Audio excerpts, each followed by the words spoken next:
They tried to use me for content. They ended up paying themselves. The smell of burnt coffee beans and diesel exhaust filled my car as I inched forward in the Starbucks drive-thru, my 2012 Honda Civic rattling with the impatience of a dying engine. It was 8 a.m. on a Wednesday. All I wanted was a black coffee. No syrup, no foam, no Venti nonsense. Just $5 of caffeine to jumpstart my brain before I had to deal with 8 hours of spreadsheets. Ahead of me was a glistening white Range Rover, the kind that costs more than my annual salary. The driver, a woman with oversized sunglasses and a blowout that defied gravity, was leaning out the window, handing a credit card to the barista. She was taking a long time. Too long. I tapped my fingers on the steering wheel. Tap, tap, tap. Finally, the Rover pulled forward. It didn't leave though. It pulled into a parking spot just past the drive-thru window, angling itself so the driver had a clear view of the pickup area. Weird. I pulled up to the window. The barista, a young guy named Kevin with a nose ring and a look of permanent exhaustion, leaned out. He was smiling. It was a forced, customer service smile that didn't reach his eyes. "Good morning," Kevin chirped. "You're not going to believe this. Your order has been paid for." I blinked. "It has?" "Yes. The lady ahead of you wanted to start a pay-it-forward chain. Isn't that sweet?" I looked at the Range Rover. The woman was watching me. She was holding her phone up, recording. "Sweet," I muttered. "Well, thanks." I reached for my coffee. Kevin pulled it back slightly. "So, would you like to keep the chain going?" "The trap. The social contract trap." "The order behind you," Kevin said, gesturing to the massive conversion van looming in my rearview mirror. "Their total is, let me check." He tapped the screen. $115. My jaw dropped. $115? "Yeah," Kevin laughed nervously. "Big order. 10 frappuccinos. A bunch of sandwiches. But hey, it's good karma, right?" I looked in my mirror. The van behind me was packed. I could see at least 6 teenagers inside. The driver, a kid who looked maybe 17, was holding a DSLR camera pointed right at my car. The passenger was holding a phone, also recording. They were filming. I looked back at the Range Rover. The woman was filming. I looked at the van. The kids were filming. It wasn't a coincidence. It wasn't random kindness. It was a setup. The woman in the Rover pays $5 for my coffee. She guilts me into paying $115 for the van. The van gets a free feast. They film my reaction, either the generous hero or the cheap jerk, and post it on TikTok as a social experiment. I felt the heat rising in my neck, a prickly, suffocating sensation that started at my collarbone and crawled up behind my ears. They were using me. They were banking on my social anxiety to fund their content. 115, I repeated. "It's a lot," Kevin admitted, his smile faltering. "You don't have to." No,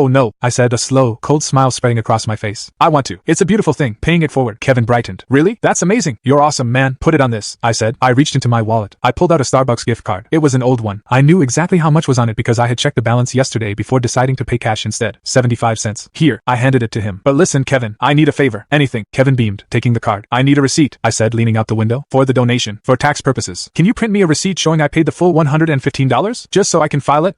Sure," Kevin said, turning to the register. "I can print a receipt once the transaction clears." "Great. Go ahead and run it." I watched him swipe the card. What happens next isn't just a declined transaction. It is the deliberate dismantling of a meticulously planned viral moment. Kevin thinks he's part of a heartwarming story. The kids in the van think they're about to get a free banquet. They have no idea that I am about to exploit the one thing they didn't account for. By the time Kevin realizes that card is emptier than my patience, the sequence of events I've triggered will leave him holding the bag, literally, and me driving away with the only thing I actually paid for. But the real twist isn't the money. It's what I do with the cash I saved that's going to turn this from a petty refusal into a legendary act of defiance. Kindly follow on screen instructions for full video.